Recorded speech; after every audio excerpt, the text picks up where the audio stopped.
Hello and good afternoon, everyone. Let's make Good sure we know afternoon. everybody. Everybody is here. Welcome, welcome, welcome to another awesome episode of Eight Queens Roundtable Show and Podcast. I am your host, Jacqueline Kabay Harrison, and we have a very informative, resourceful, important topic that we're going to be discussing today. We're going to be talking about adjustment disorder. Now, before I get started, let me just give you a couple of particulars. A Queen's Roundtable Show is posted live on, or shall I say, via Facebook, LinkedIn, and YouTube every second and fourth Saturday of the month at 3 p.m. Eastern Standard Time.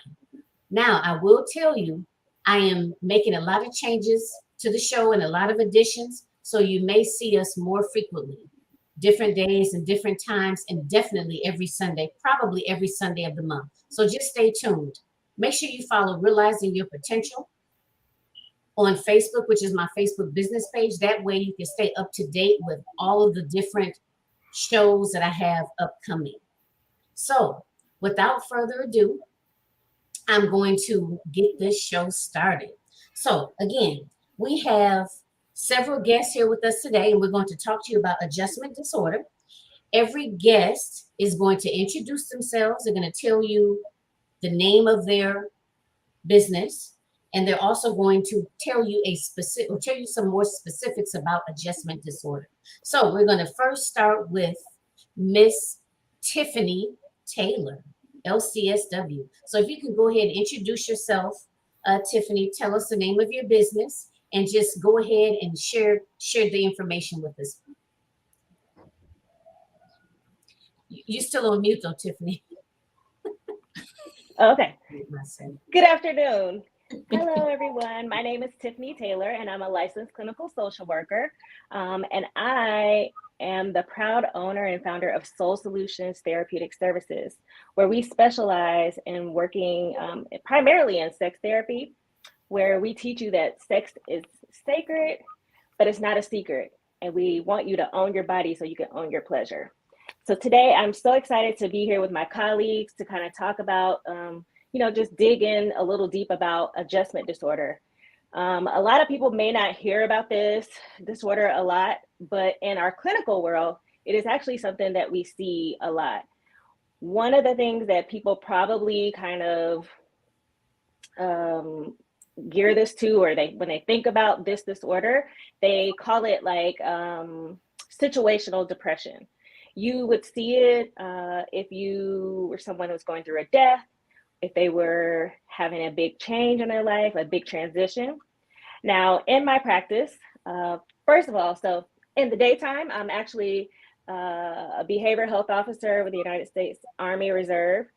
And by night, I am a sex therapist. So I actually get to see it in two different facets. So in the daytime, a lot of my soldiers that come in, if you think about it, they are 18, 19 years old. They have just went through basic training. They left mama and daddy's house, a lot of them, or maybe they didn't have a home. They left mom and daddy's house for whatever reason. They've gone to basic training. They're thrown into this environment where everybody is telling them what to do, when to wake up, when to go to bed, what to eat, what to wear. And then they go to a specialized training after that. And then they are thrust into active duty land, right? Where now no one's necessarily telling you when to wake up. You do have like report time, you do have some parameters, but for some of our young people who haven't, kind of been through life and had the necessary skills, like life skills about cooking, cleaning, it can be a lot. It can be very overwhelming. And a lot of times they start feeling very sad. They feel unmotivated.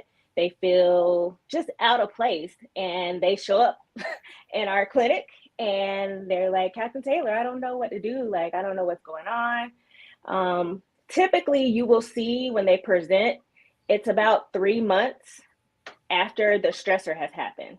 For example, if you had someone that had a death or a divorce, that's kind of, you will see it around three months after the trigger stressor.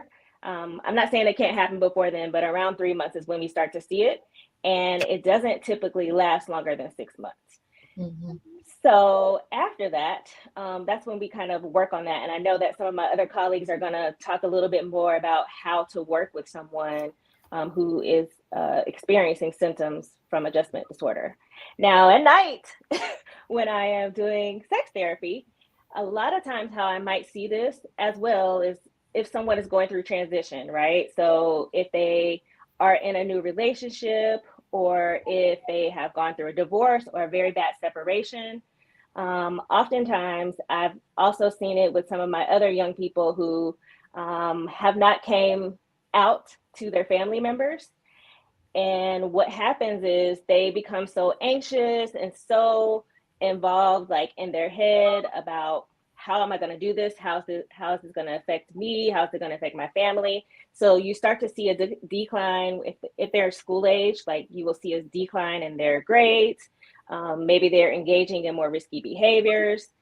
So it's just not being able to adapt how you would normally. Now, we all experience stressors, and sometimes we don't always have the best coping mechanisms, but typically, we will veer ourselves back in and be like, okay, get it together. So when you find that you're not able to rear yourself back in, that's when you may be experiencing some symptoms of adjustment disorder. So again, I am Tiffany Taylor. Thank you again. And again, sex is sacred, not a secret. And we want to help you own your body and your pleasure. Thank you. Wow. Thank you so much, Tiffany, for that explanation, because I know a lot of us may see that adjustment disorder, but like not really quite know exactly what it is. So thank you so much for that bit of information there. So helpful. Thank you. So next up is Miss Sharon Crouch, Yes. LPC. She's going to share some other additional information with us in reference to adjustment disorder. So Sharon, please go ahead and introduce yourself. Let us know the name of your business and the information that you're going to share with us. Okay. So everybody, well, first of all, thank you again for having us on today. It is definitely a pleasure. One of my favorite topics, because it's not a disorder that a lot of people recognize or really know about. So it's often overlooked. So glad to be here to talk about it. But my name is Sharon Crouch. I'm the owner of Magnifying Expectations. I am known as your inner critic therapist.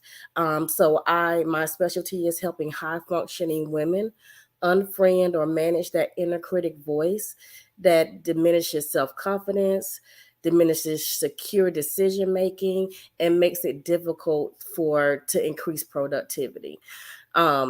So I'm going to talk to you about the treatment portion of adjustment disorder. So one of the things that Tiffany really brought out was that adjustment disorder is difficulty adapting to a new situation. And she went through a list of things that may occur: death, marriage, a new job.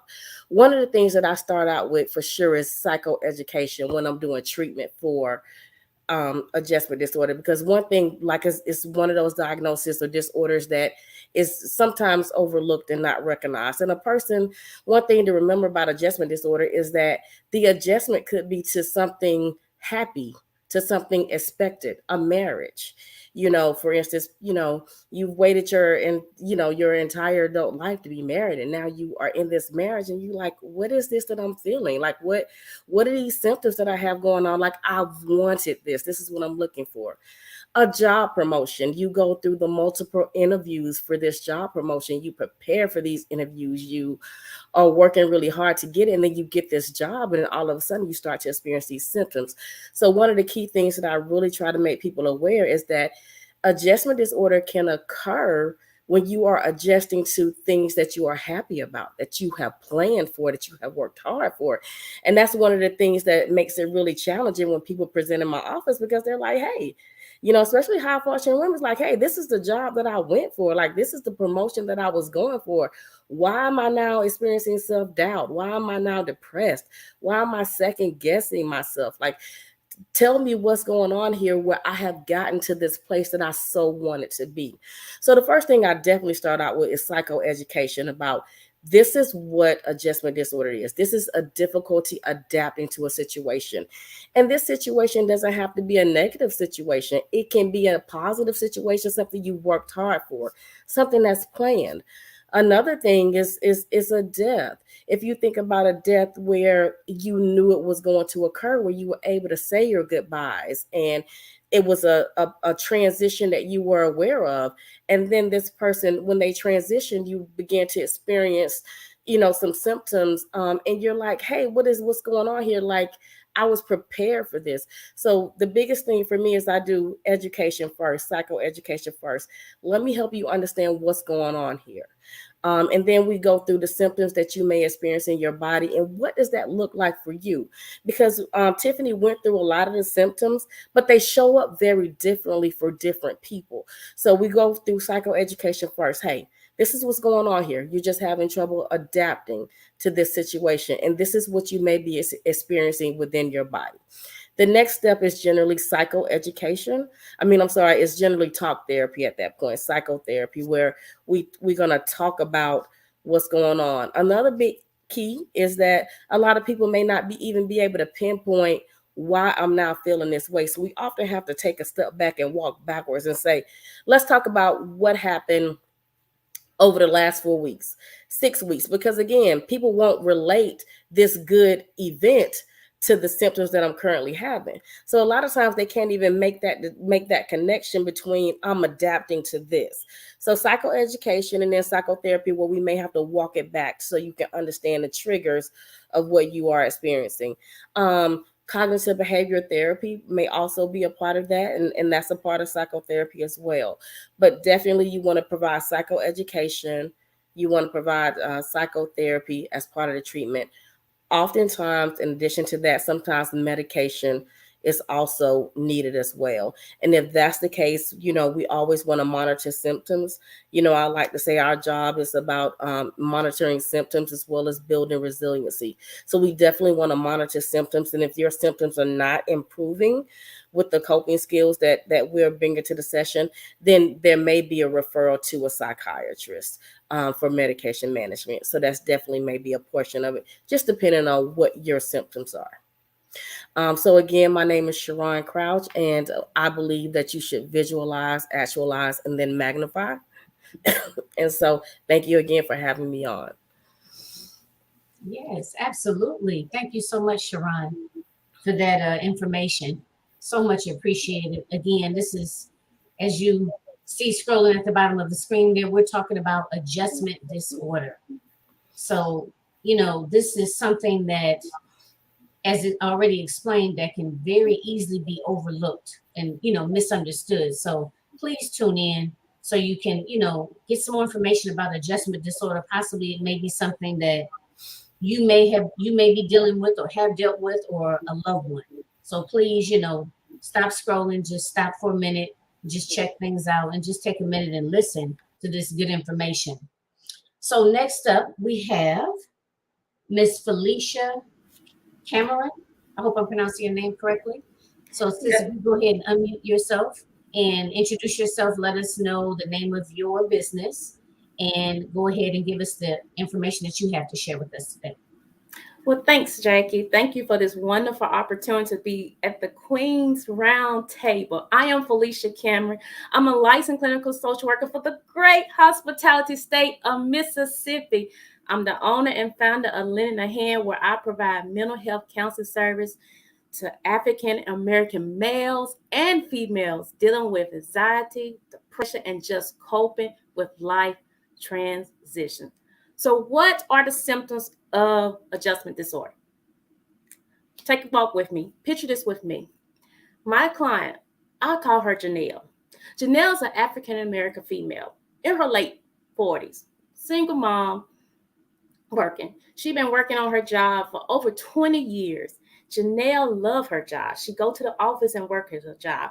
She started in her job as a lower level position and worked herself all the way up to a supervisor role and held that supervisor role for many years. Everybody on Janelle's job come to her for help, and she enjoyed doing it. She is known as the person who gets the job done. She don't miss a day of work. She's always involved. But Janelle found herself in my office. The reason why she found herself in my office is because she realized I need some help coping. So just recently, this Janelle, her job was going well, but of course we are in a pandemic. And what does a pandemic does? It shakes some things. And Janelle got word that her job been bought. Her company's gonna be bought by another company. And so that left her with some uneasiness, like what is that gonna do with my position and my compensation? She later found out that she would be sent to a lower level position, a customer service role. Customer service role, selling products on the phone. From a supervisor role to a customer service role. Janelle's like took this because she's a single mom. She's been working with this company for over 20 years. So she's trying to adjust. And she found herself starting having some symptoms of anxious, feeling overwhelmed, sadness. So when she started having those symptoms, she went to her doctor. And of course, the doctor gave her some medication, as was mentioned earlier, to help her deal with her anxious thought. And that went on for several weeks. And the doctor also took off of work. She went back to a job and realized, as once again in that new position, the stress, she started having the symptoms again. Now she's having crying spells. Now she's not able to focus like she used to. She has difficulty to adjusting to daily activities. Where she once was involved with family, she now withdrawn from people. So, what are the symptoms of adjustment disorder? Sadness, feeling unhappy, feeling down, being anxious, nervousness, uneasiness, excessive worry, trouble sleeping, maybe having problems falling asleep or sleeping too much. Sometimes people feel overwhelmed. They feel like they've been swamped at everything. Lack of appetite. Not able to focus. Easily distracted. Not enjoying things as they used to.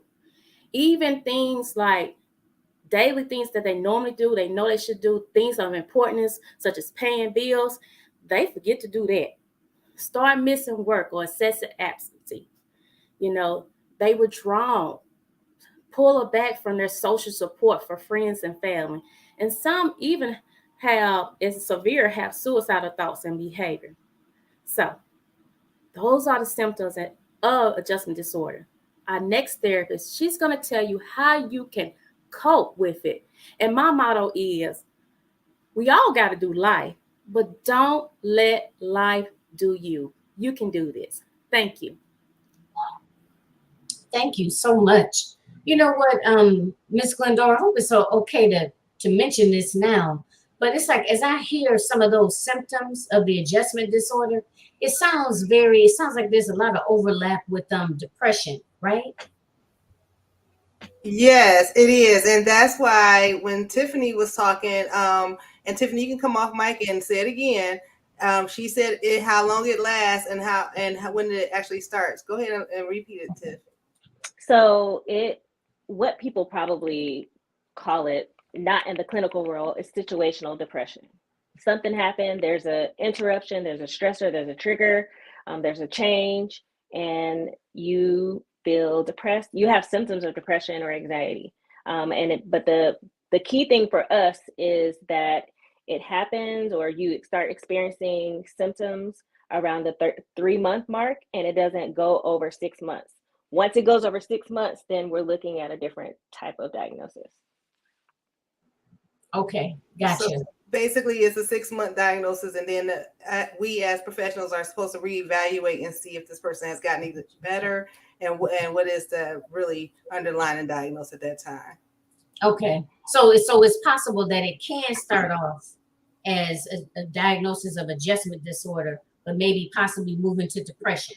Exactly. Okay, gotcha. Exactly. Okay. Or they might learn how to actually cope within that when they first get diagnosed, and then before the 6 month actually came, they good. They don't need it anymore. They're fine. They have managed their symptoms. Okay. Great question, Jackie. Yay. Yeah. Thank you. Because it's, and I know and I'm in the field, okay, and I still have questions. So I can imagine that a lot of people that aren't very familiar with any of this would, probably have a lot more questions and probably be reaching out to you guys, for services and to get, clarification, evaluation, and so forth. But thank you so much. So next up, we have Miss TAVARA Franklin, LPC, that's also going to continue and share even more information with you as far as adjustment disorder. So go ahead and unmute yourself. Let us know, introduce yourself again and let us know the name of your business and share your information with us. Thank you so much, Jackie, for having us on this major platform. It's just such an honor and a pleasure. Again, my name is TAVARA Franklin. I'm a licensed professional counselor, and I am the proud owner of Healing Grounds Therapy and Wellness Center, where we are cultivating hope and healing back into your life through honesty, openness, and transparency.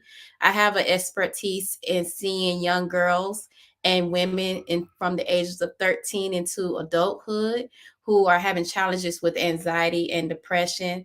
And I have an expertise in cognitive behavior therapy and reality therapy. I think that this is such an important topic because a lot of people believe that when you're going to therapy, you're going there for a major issue. But life tends to, what I call it, life likes a life, and it likes to throw daggers at us. And so we, as Sharon mentioned, and as well as Felicia mentioned, there's a lot of things in our life that are happy moments where it can cause us to feel certain emotions. And these happy moments, we have to figure out how to adjust. And so when you're going in to see a therapist, it's not just because I'm having chronic depression or I'm having some kind of trauma. It could be because I'm trying to figure out how to be a mom, or I'm trying to figure out how to adjust into this new position that I've been dreaming of, and all of these good things that's happening. So I just think that this is a great topic. So thank you so much, Jackie. I'm going to be discussing with you guys about how to cope with adjustment disorder. But before I get into that, let me just tell you what coping skills are. Coping skills, honestly, are pretty much anything that you utilize to increase the well-being of your health, your mental health as well. Coping skills can have its good and it can have its bad, but any positive coping skill that you're utilizing that's going to increase the well-being of whatever situation that you're trying to adjust to is what's going to make the difference in ensuring that you're elevating from that stressor. So again, Sharon and Felicia pointed out a major thing, that adjustment could be part of something that we're engaging into happy things. I have several clients, as I mentioned, that I work with young girls and women, young girls who are adjusting into high school, young girls who are adjusting into young adulthood, women who are adjusting into motherhood. So I have a client who's adjusting into motherhood, and with motherhood, again, this is a happy moment, right? We have plenty of people who are been waiting to be a mom, or who've been waiting to be a parent for many different reasons.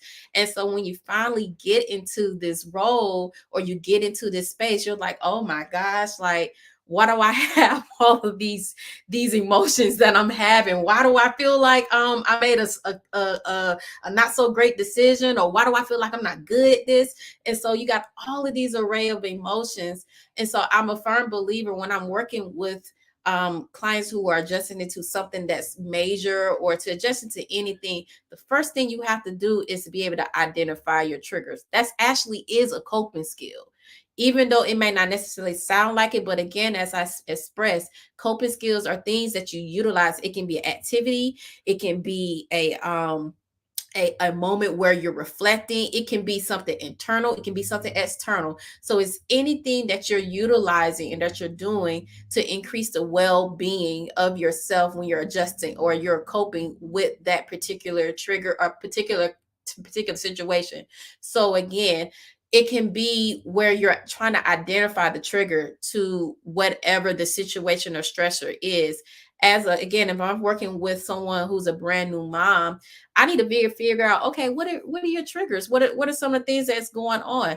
Some of the triggers can be some of the things that Sharon and Felicia stated. It could be where the parent is having some negative thoughts and is flaring up different anxieties and is provoking certain emotions. It can be where the mom might be having a lot on her plate, and she's feeling as though that she has to take on these things because, again, it's tapping into some of those integrated thoughts. I have to be this perfect mom, or I need to be this perfect something. So you have to be able to identify your triggers.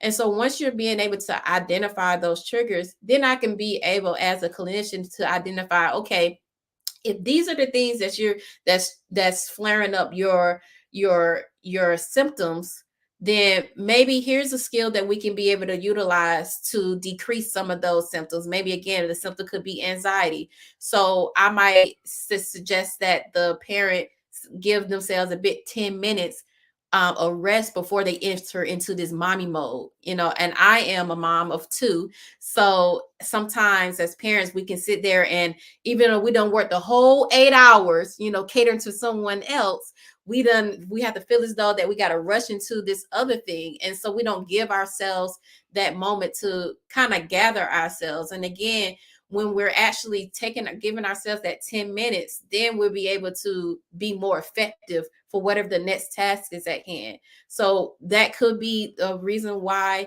that's increasing some of the symptoms that person is experiencing, if for whatever the adjustment period is. Another thing where I suggested to the client would be is that they might need to organize their plate. We need to be able to figure out what exactly is on your plate that you're saying that you need to be able to do, because some of these things may be a little bit unrealistic. So once we organize her plate or organize their plate, we look at everything and we chop it up to make it a little bit more manageable. Because again, some of the things with adjustment, it could include that we have to do everything. We're looking at this thing in its totality. And that's what's causing us to bring on a lot of these symptoms that Felicia has suggested. And so instead of looking at it in the totality, we're going to be looking at it in small chunks in order for us to bring down some of that anxiety and look at the things more realistic and more manageable. And then we'll also, as a coping skill, we'll look at, his or her support system. Because again, a huge coping skill could be that I need to figure out who I need to delegate some things to, right? So if we're looking at the support system, we can identify who can give that person some time that they may need to themselves, or some time to figure out some things, because having that alone time, which is, again, is another great coping skill, health is vital in order for us to ground ourselves back into the present. So you have to be able to identify who will be some kind of support for you in order to get you through that adjustment period.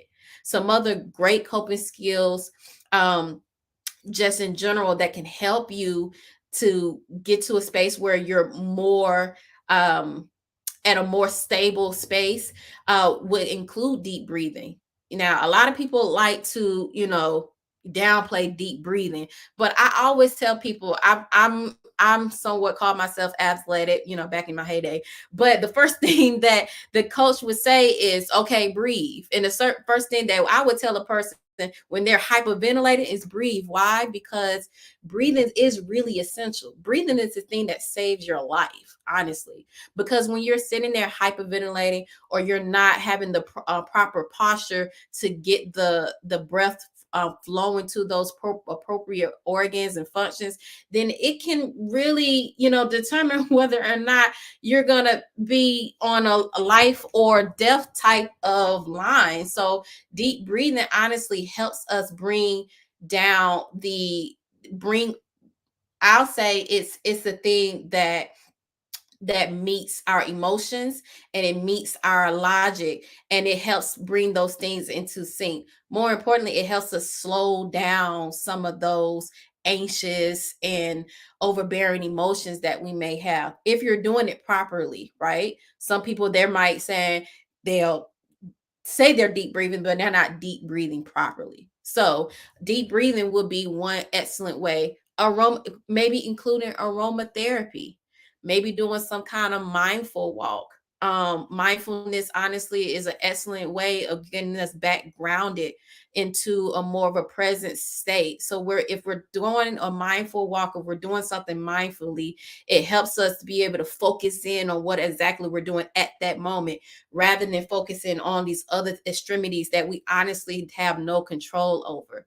I also encourage people to do a gratitude list, because most of the time when we're going through an adjustment period, we're looking at things that's honestly are beyond our control, and we're looking at things that are typically going bad. But if we're looking at all of the things that are going right, if we're looking at all the things that are positive, then the gratitude list is the thing that help us honestly get us back to a grounding space and help us bring back focus on the things that are going right, rather than the things that are going wrong.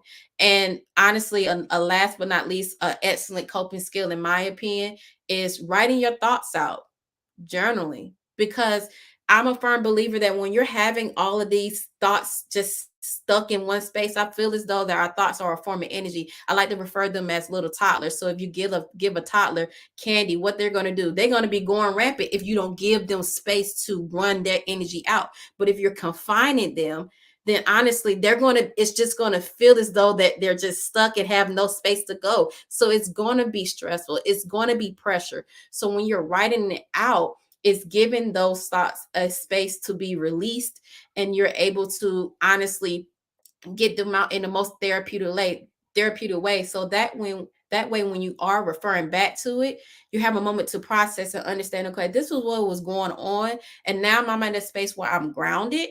I can be able to reflect and actually see what was really a irrational or not so rational thought. So again, coping skills are things that help us get us to a space of increasing our well-being from this adjustment period. And again, my name is TAVARA Franklin, I'm a licensed professional counselor. And the biggest thing in adjustment is being able to cultivate your hope and healing back into your life through honesty, openness, and transparency. Thank you for having me, Jackie. Oh, thank you, Ms. Tavara. Thank you so much. And that was very, very helpful. Very, very good techniques you mentioned. And when you talked about the mindfulness, I think about that all the time because I do it a lot myself. And I encourage a lot of other clients to do it as well. Like you said, it's just kind of bringing them back to the present, But you're right. I think a lot of people may not put a lot of stock in that, the deep breathing and the mindfulness, but it really, really does help. It really does. All right. So last but not least, Miss GLENDORA DVINE is also going to kick in and give us some resources and just kind of, level everything off in terms of everything that you guys talked about. What is it? The identification, signs, symptoms, treatment. So she's going to give us some resources. Go ahead, Miss GLENDORA. Well, hey, y'all. I am super excited and so happy to be here with you guys every time that I show up with you guys. Jackie, so thank you again for the platform. I am GLENDORA DVINE. I'm a licensed professional counselor. I'm board certified in telemental health, and I am a business coach to mental health clinicians. So listen, I am super excited to talk about adjustment disorder because it is really diagnosed a lot of times. And a lot of times, us as clinicians, we fall behind on checking to see if we should move forward after the 6 months.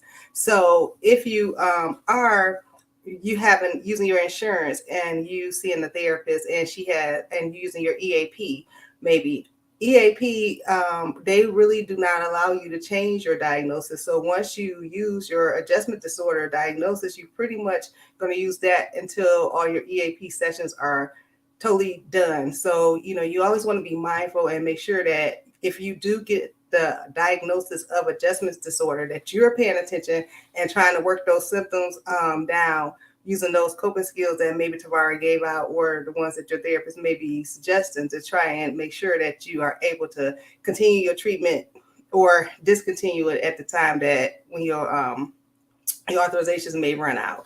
And I wanted to bring note too that adjustment disorder, when we look at it as therapists, we look at it in several different ways. So we can look at adjustment disorder as really nothing that's really specific. I said the ocean, did I? Specific to the specific to what's causing your symptoms to happen. We really could figure it out, but we do agree that you are having some issues adjusting in this state and mindset right now. Or we might give you the diagnosis of adjustment disorder with depressed mood, because you show up, like Felicia was saying, you don't start withdrawn, you're sad. And so that shows up more. Or we may give you this adjustment disorder with mixed mood of anxiety and depression, because now you're having all that heavy breathing that TAVARA was talking about. You're panicking every time you walk into the room, or you have to go into this job, and before you can even get in there because of what happened 2 weeks ago or 3 months ago, or the supervisor came back, when you get in the parking lot, you start to have heavy breathing and your heart is racing. So that may give us the opportunity to say, you know what, this is causing you anxiety and due to your adjusting to this issue that's happening. We may give you adjustment disorder with mixed disturbance of conduct. That means that your behavior kind of got out of whack based on your situation in life has changed, or you're just trying to cope with what's really going on, this new thing that just happened. And when I say out of whack, you might have maybe you got into a drunk driving accident, or you just stopped paying your bills. Something in your behavior is starting to really impact your life. So we also look at it as adjustment disorder with mixed disturbances of emotions and conduct, meaning that your emotions is all over the place as well as your behavior. So it's a lot of things that we actually look at when we're talking to you to try and make sure that we are getting as much information as possible. So like Sharon said, so we can determine, should we just start off with psychoeducation, or do we need to do psychoeducation and psychotherapy at the same time, or do we need to get a psychiatrist involved immediately? I was very happy to hear that one of the ladies said that the client came to them and said they was having these symptoms, but the first thing they did was went to their medical doctor. And the first thing the medical doctor did not say, go to therapy. Said, try this medication. So by the time they came to therapy, they already on medication, and they're still having like all of the same symptoms and wondering like, why am I taking this medication? You guys, I cannot express to you how much mental health awareness is needed. So if you don't know, please tell somebody, because we are out here for you to talk to before you start taking medication. And because maybe literally being mindful and learn how to be mindful, learning how to literally write a gratitude list and review your gratitude list, understanding the purpose of journaling and how to journal, really understanding how to be organized. And all of this really makes a big deal when you start saying, I'm finna start taking medication. Okay, so we're here, and I'm really super excited, Jackie, that you got us, allowed us to be on your platform to bring awareness to mental health and awareness to adjustment disorder. So the first resource I want to give you is the American Foundation for Suicide Prevention, because again, just adjusting and feeling like you can't talk to nobody, or you started taking some medication and you hadn't started talking to a therapist, and you having the side effects, and the side effects may be suicidal, and the doctor will tell you that, but real talk, it may be. So I want you to know you can always call 1-800-273-TALK, 1-800-273-8255. Another number I want to make sure that you guys always have is the Mental Health America. So that is 800-969-6642. And the next one is the National Alliance of Mental Illness, and we like to call them NAMI, but it's 800-950-6264. And the beautiful women that were on the panel today are all available to help you as well. So let's go over them. When I call your name, smile like you are so pretty because you're okay. So we have Miss Tiffany Taylor, and who is an LCSW, Soul Solutions Therapy, and you can reach out to her at 404-635-8178. Remember, sex is sacred, not secret. She wants you to own your body, control your pleasure. And please look out to reach out to Tiffany, if you really need to. The next one we want to go over is Miss Sharon. Sharon Crouch is LPC, Magnify Me Consulting. And you can reach out to her at 678-561-4626. She really wants you to remember that visualize, actualize, and magnify your life. Okay. All right. And then Miss Felicia Cameron from the great old southern state of Mississippi. All right. She is the owner of Linden and Hand Counseling Center, and she is at 601-317-5997. And remember, we all have to do life, but don't let life do you. You can do this with the right tools and techniques. That's why she named it Lend in a Hand. Come through, okay? And then we have the beautiful Miss TAVARA Franklin, LPC, and she is Healing Grounds Therapy and Wellness Center, 770-558-7956. Remember, cultivating hope and healing through honesty, openness, and transparency. Hot. That's her thing, y'all. Hot. All right, and I am GLENDORA DVINE, and I am of DVINE Systems, Georgia. And we are 678-212-5146. And I really want you to remember we only have one life. So live. Don't just exist. I want you to expect the negativity, but keep it moving.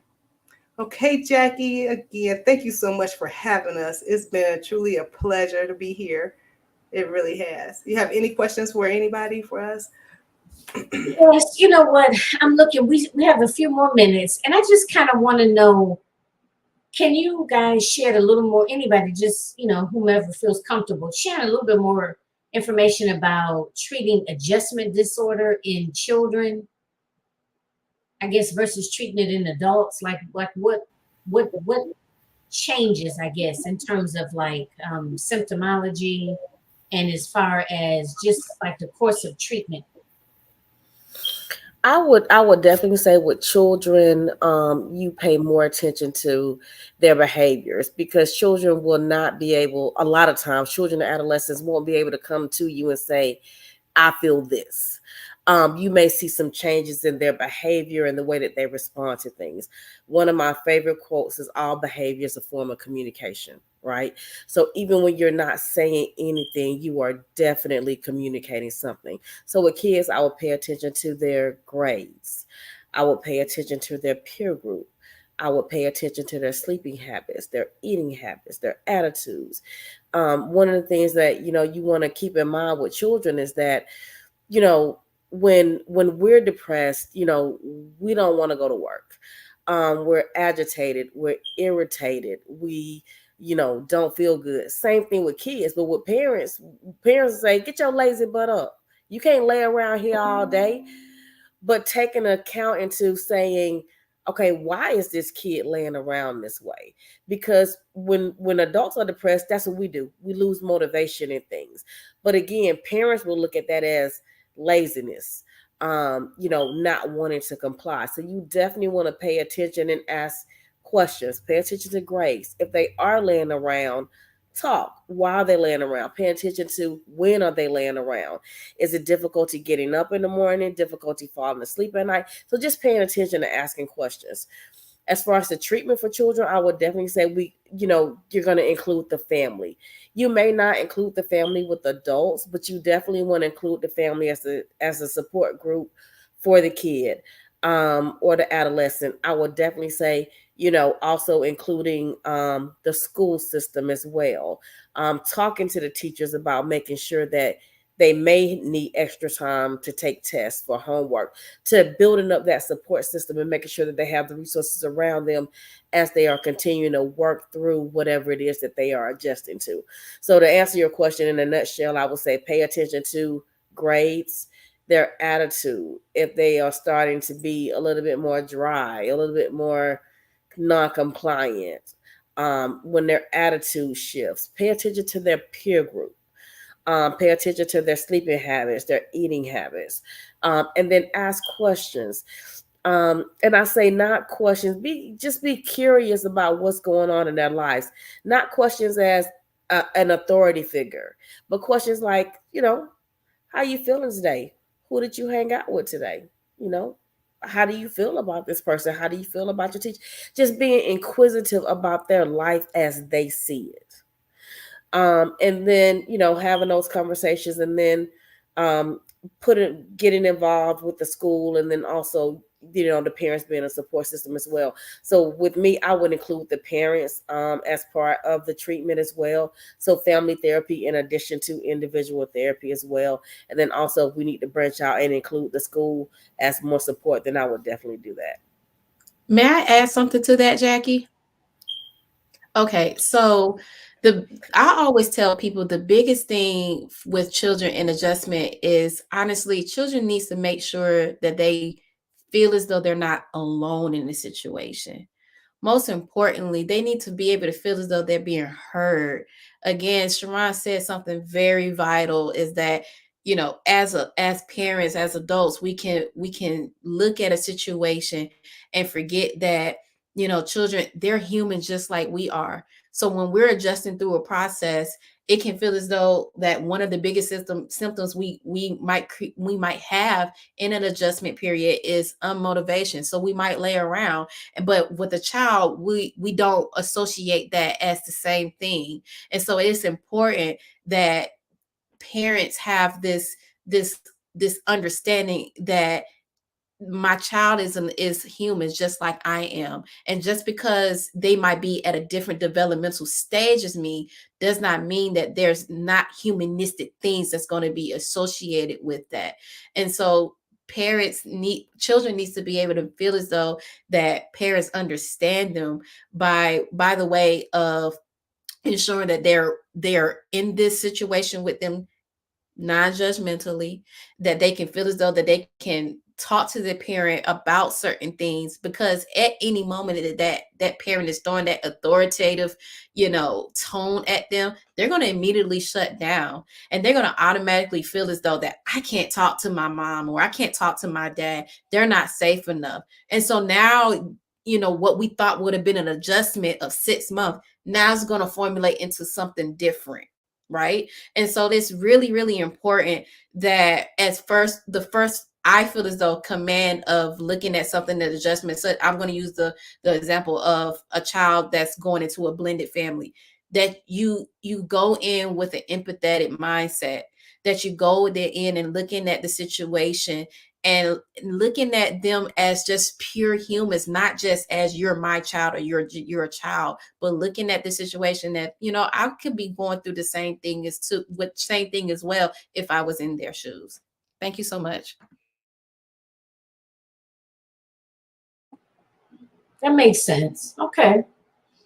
Yeah, thank you so much, the both of you. Thank all of you for, coming on the show and actually, sharing this good information. I mean, I'm sure that so many people are going to be, helped by this and actually getting this information and being able to reach out to you guys.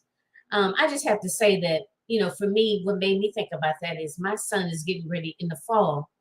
He'll be in middle school. And I think I'm a little more nervous about it than he is. I'm so nervous about him going to middle school. But so that's why one of the things that I kind of, cued off in my head. And it's like I specifically deal with adults. So I don't really focus on children, and I know a lot of times things, just because, like, I know that the symptomology can be different.